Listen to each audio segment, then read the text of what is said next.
Perkenalkan, nama saya Gusti Ayu Kadima Maharani, NIM C11240115 dari kelas 3A, presentasi mengenai tugas tambahan anti-aging, tugas 4 dan tugas 5. Jadi di tugas 4 ini kita mendapatkan kasus yang kedua, itu menganalisis kasus penuaan dan evaluasi tahapan proses penuaan.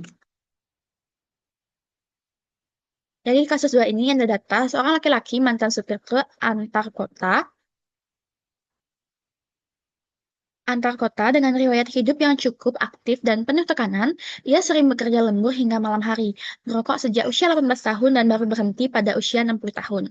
Riwayat kesehatannya dalam 5 tahun terakhir, pasien ini mengalami berbagai perubahan fisik seperti kulit sangat keriput, muncul bercak pigmentasi pada wajah dan tangan, sering merasa kelelahan serta keluhan nyeri sendi ringan. Hasil lab Hasil labnya menunjukkan kadar antioksidannya atau endogen yang rendah. Kebiasaan makan Kebiasaan makan pasien itu, kalian tidak bisa mengkonsumsi buah dan sayur secara teratur, jarang berolahraga, dan lebih banyak menghabiskan waktu dengan aktivitas santai. Kondisi psikososial, klien memiliki hubungan baik dengan keluarga, namun frustasi karena sering merasa lelah dan cepat rusak. Pertanyaannya yang pertama, berdasarkan kasus, jelaskan bagaimana teori radikal bebas yang bebas dapat menjelaskan proses penuaan pasien. Yang kedua, analisis faktor-faktor gaya hidup apa saja yang berkontribusi terhadap peningkatan radikal bebas dalam tubuh pasien. Yang ketiga, ada jelaskan mengapa rendahnya kadar antioksidan endogen dapat mempercepat proses penuaan. Yang terakhir, dalam klasifikasi tahap penuaan, di tahap manakah klien berada? Jelaskan karakteristik tahap tersebut dan hubungannya dengan fungsi tubuh. Jadi yang pertama, analisis kasus penuaan berdasarkan Free Radical Theory of Aging. Penuaan adalah sebuah proses alami yang ditandai dengan penurunan bertahap dalam fungsi fisik, mental, maupun sosial seseorang. Salah satu penjelasan mengenai mekanisme biologis penuaan adalah teori radikal bebas atau FRTA yang berpendapat bahwa penuaan disebabkan oleh akumulasi kerusakan sel yang disebabkan oleh radikal bebas atau spesies oksigen reaktif ROS. Radikal bebas merusak DNA, selanjutnya ke protein dan membran sel, yang pada gilirannya menyebabkan stres oksidatif, mempercepat kerusakan jaringan. Pertanyaan yang pertama, berdasarkan kasus, jelaskan bagaimana radikal bebas dapat menjelaskan proses penuaan pasien. Jadi, dalam kasus tersebut, seorang pria berumur 70 tahun muncul tanda-tanda penuaan seperti kulit yang keriput, bercak-bercak pada wajah dan tangan, kelelahan yang berlebihan, dan keluhan nyeri pada sendi. Hasil tes labnya menunjukkan bahwa kadar antioksidan endogen yaitu glutathionnya berada pada level yang terendah. Dari segi biologis, ini menunjukkan bahwa tubuh pasien memiliki pertahanan yang tidak cukup kuat untuk melawan ROS. Rendahnya kadar glutathione mengakibatkan akumulasi radikal bebas yang mempercepat kerusakan sel. Jadi, gejala klinis pasien ini sejalan dengan prinsip FRTA tadi, di mana penumpukan radikal bebas menjadi faktor utama dalam mempercepat proses penuaan biologis. Pertanyaan yang kedua, analisis faktor-faktor gaya hidup apa saja yang berkontribusi terhadap peningkatan radikal bebas dalam tubuh klien. Jadi, aspek gaya hidup pasien juga sangat berkontribusi signifikan terhadap peningkatan produksi radikal bebas.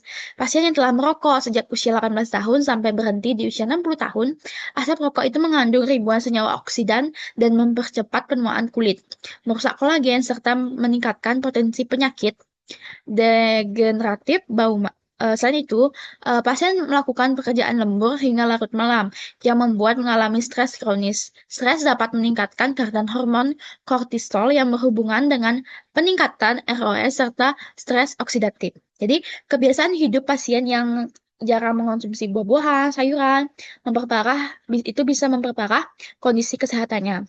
Apalagi kekurangan vitamin C, E, flavonoid, dan karotenoid mengakibatkan tubuh kekurangan antioksidan eksogen yang penting untuk menetralkan radikal bebas. Selain itu, pasien juga jarang berolahraga meski aktivitas fisik ringan telah terbukti dapat meningkatkan kapasitas antioksidan endogen termasuk glutathione. Dengan kata lain, kebiasaan hidup pasien secara keseluruhan itu menciptakan tingkat paparan radikal bebas yang tinggi serta kemampuan antioksidan yang rendah. Pertanyaan yang ketiga, jelaskan mengapa rendahnya kadar antioksidan endogen dapat mempercepat proses penuaan. Jadi rendahnya kadar antioksidan endogen itu terbukti mempercepat penuaan. Proses penuaan tanpa perlindungan yang cukup. Radikal bebas dapat mengakibatkan peroksidasi lipid pada membran sel, kerusakan DNA, serta penurunan kualitas protein dan kolagen. Hal ini menyebabkan jaringan kulit kehilangan elastisitas, muncul keriput, dan bercak sendi menjadi kaku, serta energi pasien menurun. Kondisi ini sangat terlihat jelas pada kasus ini. Pertanyaan yang keempat itu dalam klasifikasi tahap penuaan, di tahap manakah pasien berada?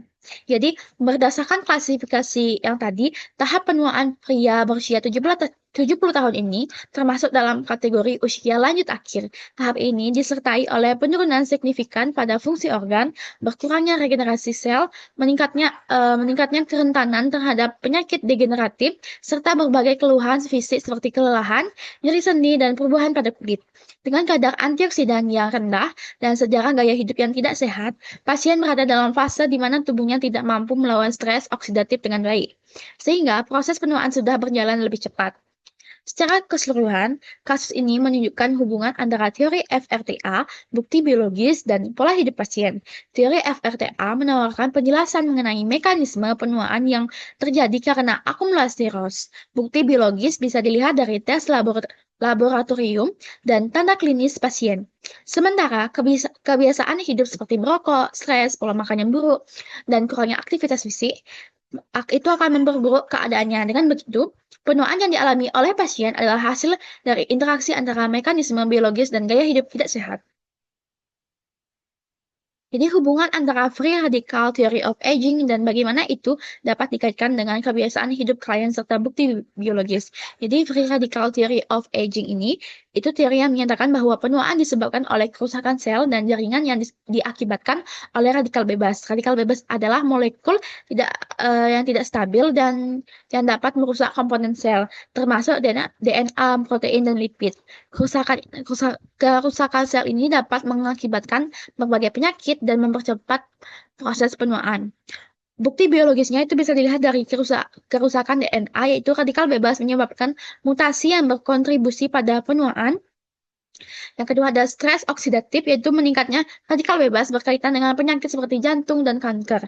Yang ketiga yaitu penurunan fungsi sel. Kemampuan tubuh memperbaiki kerusakan menurun seiring bertambahnya usia. Jadi kebiasaan hidup pasien itu merokok jangka panjang, stres, kurang konsumsi buah dan sayur, dan jarang olahraga yang semuanya itu jadinya berkontribusi terhadap peningkatan radikal bebasnya. Jadi kesimpulan dari pembahasan tadi yaitu teori radikal bebas atau TRA tentang penuaan terbukti relevan menjelaskan keadaan ini. Penumpukan radikal bebas akibat gaya hidup yang tidak sehat pada pasien, ditambah dengan rendahnya level antioksidan secara alami, mempercepat proses penuaan biologis. Oleh karenanya, sangat penting bagi para lansia dan juga generasi muda untuk menerapkan gaya hidup sehat, menghentikan kebiasaan merokok, meningkatkan asupan makanan yang kaya antioksidan, berolahraga secara teratur, serta mengolah stres sebagai langkah memperlambat proses penuaan dan meningkatkan kualitas hidup saat tua.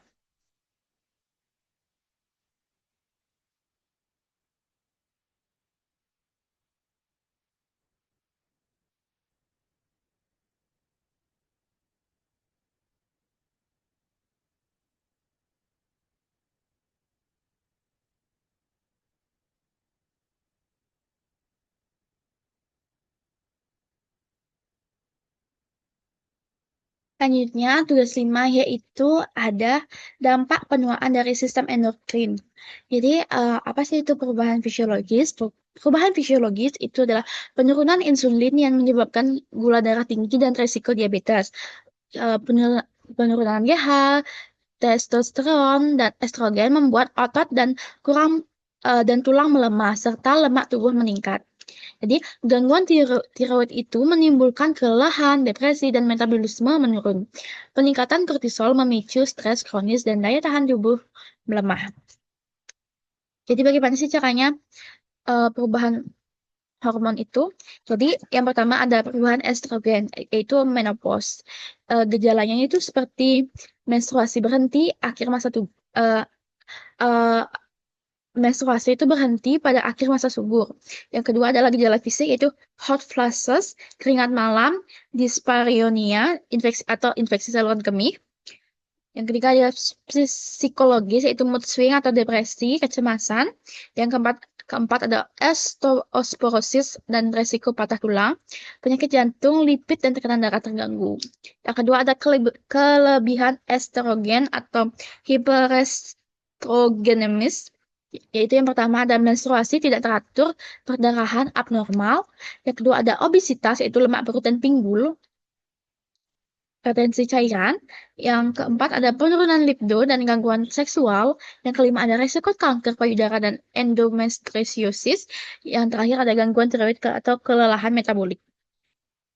Nah, dampak umumnya itu ada PCOS, gangguan kesuburan, menstruasi tidak teratur, kesehatan mental terganggu, depresi, kecemasan, terapi HRT bisa dipakai oleh kasus tertentu menopause.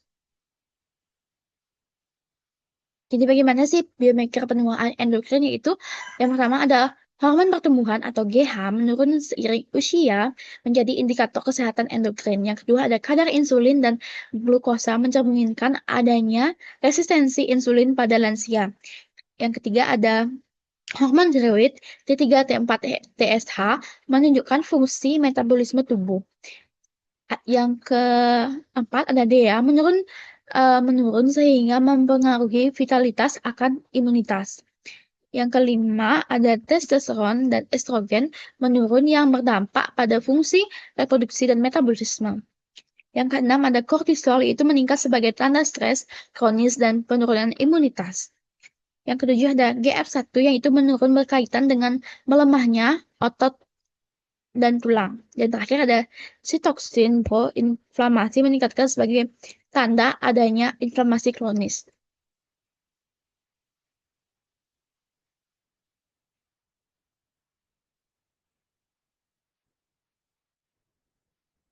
Jadi bagaimana sih hubungan fisiologis dari sistem endokrin ini? Yaitu pertama stres. Hubungan perubahan fisiologis dan biomarker. Itu pasti adanya stres, itu bisa menyebabkan aktivitas saraf simpatis dan HPA eksis. Yang kedua ada kortisol, adrenalin, adrenalin meningkat. CRP dan IL-6 meningkat pada stres kronis. Yang kedua ada olahraga, laktat meningkat dari metabolis anaerob, enzim CK dan LDH meningkat akibat kerusakan otot ringan. Yang ketiga ada penuaan estrogen, testosteron, dan DEA menurun. Yang keempat ada tidur dan ritme sirkadian, itu produksi melatonin meningkat di malam hari, kurang tidur menurunkan leptin dan meningkatkan ghrelin. Gangguan tidur kronis meningkatkan glukosa insulin. Dan yang terakhir ada asupan makanan yaitu konsumsi karbohidrat tinggi meningkatkan glukosa, insulin, dan trigliserida. Diet lemak jenuh meningkatkan LDL dan menurunkan HDL. Pola makan sehat menurunkan CRP, HbACl, dan stres oksidatif. Jadi bagaimana cara pencegahan?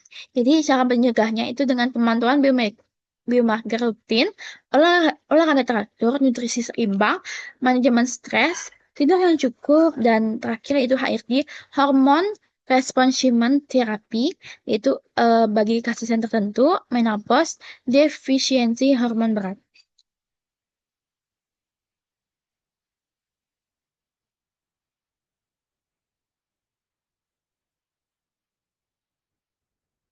Sekian presentasi yang bisa saya sampaikan untuk tugas 4 dan 5 tambahan. Terima kasih.